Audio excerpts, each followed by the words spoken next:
Alors, nous allons commencer le chapitre sur les suites numériques. Alors, qu'est-ce que c'est qu'une suite numérique? C'est tout simplement une suite de nombres, comme vous le voyez ici. D'accord? Donc, par exemple, on a ici la suite 3, 6, 12, 24, 48, et on imagine que ça continue.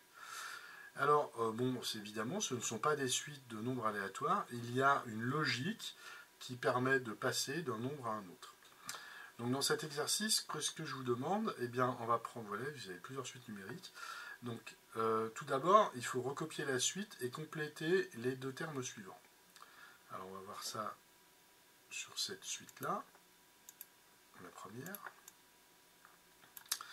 Donc 3, 6, 12, 24, 48. On s'aperçoit que pour passer de 3 à 6, on multiplie par 2, de 6 à 12, on multiplie par 2, de 12 à 24, on multiplie par 2, etc. Donc, on peut tout de suite imaginer que le terme suivant sera 48 fois 2, 96, et 96 fois 2, 198. Voilà pour la logique de la suite. Alors ensuite, ce qu'on va faire, on va repérer chaque terme par son rang. On appelle U0 le terme initial, U1 sera le deuxième terme, U2 sera le troisième terme, et ainsi de suite. Donc, on vous demande ici, si U0 est le terme initial, donnez les valeurs de U2 et U5. Il suffit de repérer, comme je l'ai fait ici. Donc, vous voyez, vous avez U2 qui est égal à 12 et U5 qui est égal à 96. C'est le terme que l'on a calculé. Ensuite, on vous demande de décrire par une phrase, expliquer par une phrase la logique qui permet de passer d'un terme au suivant et dire si la suite est arithmétique ou géométrique. Alors, arithmétique et géométrique, c'est des suites que vous avez particulière que vous avez étudiée en première. Ça permettra de faire un peu de révision. Donc, eh bien ici, on dit que l'on passe d'un terme au suivant en multipliant par 2. Et donc, il s'agit d'une suite géométrique. Quand on multiplie toujours par le même nombre, c'est une suite géométrique de raison. Alors, la raison, c'est Q égale 2, c'est le nombre qui multiplie. Et on doit donner son terme initial qui est 3. Bien sûr, si on change le terme initial, toute la suite va changer.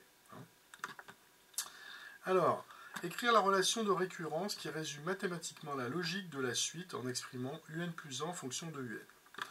Donc, qu'est-ce qu'on appelle un? Eh bien, un, c'est le terme courant de la suite, c'est le terme de rang n. Et bien, le terme suivant sera nommé un plus 1. n plus 1, c'est le rang n plus 1, c'est donc le terme de la suite au rang n plus 1. Alors, comment trouver la relation de récurrence? Eh bien, tout simplement, regardez. Pour passer de U1, je calcule U1, c'est 2 fois U0. U2, c'est 2 fois U1. U3, c'est 2 fois U2. Donc pour passer de UN à UN plus 1, je multiplie par 2 et j'obtiens la relation de récurrence qui est UN plus 1 égale 2 fois UN. Pour toutes les valeurs de n rang de la suite, on a UN plus 1 qui est égal à 2 fois UN, c'est-à-dire que l'on passe du terme au suivant en multipliant par 2. C'est exactement, alors ça c'est l'écriture mathématique de la phrase qu'on a mis ici en 3. Alors ce qu'on aimerait maintenant, c'est, vous voyez, parce que là, pour calculer ici U5, U6 ou alors U1000, il faut calculer tous les termes précédents. Et ce qui serait intéressant, c'est d'avoir une formule générale du terme UN, qui nous permette de calculer directement le terme UN quand on connaît N. Alors comment on va faire ici? Eh bien regardez. Pour passer de U0 à 1, je multiplie par 2. Pour passer de U0 à U2, alors je ne l'ai pas noté ici, je vais le corriger. Pour passer de U0 à U2, pour passer de U0 à U3. Alors, pour passer de U0 à U1, je multiplie par 2. Pour passer de U0 à U2, je multiplie par 2 fois 2, c'est 2 au carré.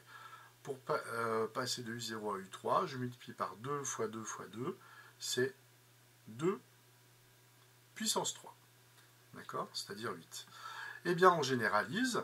Pour passer de U0 à UN, je vais multiplier U0 par 2 fois 2 fois 2 avec n facteur 2. Et ça, c'est 2 puissance n. Donc on passe de U0 à UN en multipliant par 2 puissance n. La formule est donc UN égale U0 fois 2 puissance n. Puisque ici, notre U0, c'était 3, on partait de 3. Vous voyez, U0, c'est 3. Eh bien, pour passer de U0, pour calculer n, on a donc U0 qui est 3 fois 2 puissance n. Alors quand on obtient une formule de suite, eh bien on va vérifier. Alors on va vérifier en calculant avec cette formule UD et U5. On a U2, c'est donc 3 fois 2 puissance 2. Ça veut dire 3 fois 4, c'est-à-dire 12. Ça correspond bien à ce qui nous était donné au départ ici. On calcule U5, et on a donc U5 égale 3 fois 2 puissance 5, c'est-à-dire 3 fois 32, et égale 96. On retrouve ici U5. Alors attention, je vais corriger. Là, c'est U5. Voilà.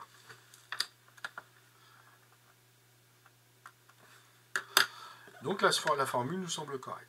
Donc vous voyez ici dans un cas simple, alors je rappelle, une suite géométrique c'est quand on multiplie toujours par le même nombre, hein, ici la raison est 2, on part du terme initial qui est U0, et on va multiplier un certain nombre de fois par 2. Donc la formule générale c'est U0 fois 2 puissance n. Voilà, alors étudions la deuxième, on va faire le même travail sur la deuxième. Alors ici, ce n'est pas la même logique, parce que quand on part de 1, donc voilà la suite, 1, 4, 7, 10, 13, on voit bien ici que l'écart est toujours le même. Hein. Et quand l'écart est toujours le même, c'est qu'on ajoute toujours la même valeur, ici 3. Donc ici vous avez...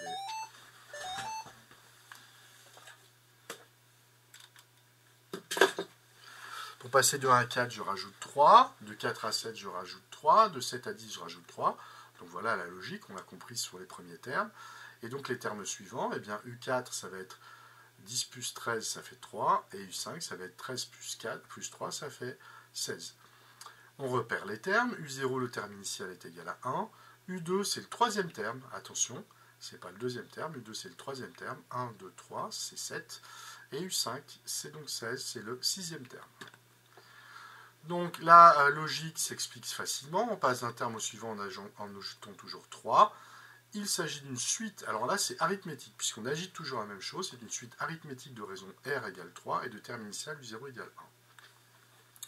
La relation de récurrence. La relation de récurrence, c'est la relation qui lie le terme au terme suivant. Donc vous voyez, j'ai U1 égale U0 plus 3, U2 égale U1 plus 3, U3 égale U2 plus 3, et bien quand on généralise, on a donc UN plus 1 égale UN plus 3 pour tout rang n de la suite. Voilà, donc ça c'est ce qu'on appelle la relation de récurrence, c'est en fait le moteur qui me permet de construire ma suite. Maintenant, toujours pareil, on aimerait avoir une formule générale de UN, puisque là, vous voyez ici, si je veux calculer U1000, il va falloir que je calcule tous les termes précédents en ajoutant 3. Alors ça, on pourrait le faire avec, en automatisant, hein, avec un tableur par exemple, on le verra aussi en cours. Mais ce qu'on va faire ici, regardez, on va essayer de trouver une formule.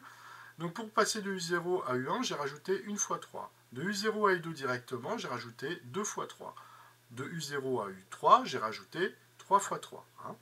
Et donc pour passer de U0 à UN, on ajoute n fois 3. Donc finalement, vous voyez ici, pour passer de U0 à UN, j'ai ajouté n fois la raison, donc n fois 3. Finalement, on peut donc écrire la formule UN égale le terme initial plus n fois la raison, ce qui me donne 1 plus 3n, puisque le terme initial est 1. Voilà la formule du terme général qui nous permet de calculer directement. Donc on va vérifier.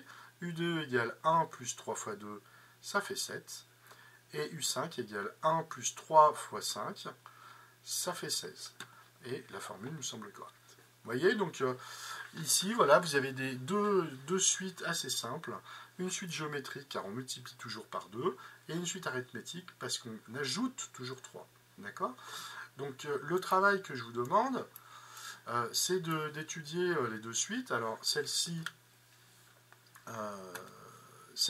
la D et la E, sont faciles. Hein, donc, ce sont soit des suites arithmétiques, soit des suites géométriques. Par contre, ces deux-là sont un peu plus dures. Ok, difficiles. Voilà. Donc, pour ces deux suites-là, vous allez pouvoir faire exactement la même chose que ce que j'ai fait là. Par contre, pour ces deux suites, vous allez peut-être pouvoir expliquer la logique. Hein. Ça serait bien d'arriver à expliquer la logique, de faire les trois premiers. Par contre, les 4 et 5, pour ces deux-là, c'est beaucoup plus compliqué à faire et on les fera ensemble. Voilà votre travail.